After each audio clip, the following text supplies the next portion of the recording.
పనికిమాలిన వాళ్ళందరూ చెప్పిన మాటలు ఎప్పుడు వినొద్దు. ఎవరైనా దగ్గర వాళ్ళు ఎప్పుడైనా పనికిమాలిన వాళ్ళు ఉంటే వాళ్ళకి ఏం చేయాలంటే రాత్రిపూట అమ్మవారి ఎదురుగుండా లడ్డూ పెట్టి దాని మీద కొద్దిగా తేనె చల్లి, అమ్మ వీడి నోటి ద్వారా వచ్చే చెడు మొత్తం నాకు ఏమీ జరగకూడదు అని చెప్పి దాని మీద తేనె చల్లి అమ్మవారికి దండం పెట్టుకుని మీకు చిన్న మంత్రం ఇస్తాం. మంత్రం చదువుకుని మీ చేతితో లడ్డు ఎవరైతే తింటారో వాళ్ళ జీవితంతో మీకు వశీకరణమై ఉంటారు. వాళ్ళు చేసే చెడు మీకు ఎప్పటికీ రాదు.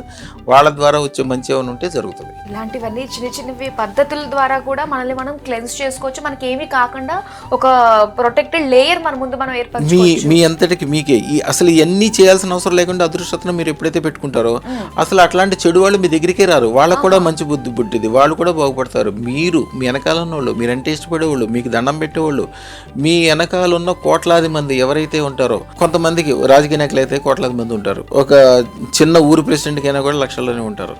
మీ సాధారణ కుటుంబస్తులు కూడా ఒక 500 మంది 1000 మంది చుట్టాలు బంధువులు ఉంటారు. వాళ్ళలో మీరంటే ఇష్టపడే వాళ్ళు ఎవరైతే ఉంటారో అందరూ బాగుపడతారు. మీరంటే ఎవరైతే చెడుగా భావిస్తారో వాళ్ళకి చెడు జరుగుతుంది. అమ్మ మీ గురించి చెడు అనుకునే అవకాశమే ఎవరికి రాదు. చాలా బాగా తెలియజేశారు గురుగారు.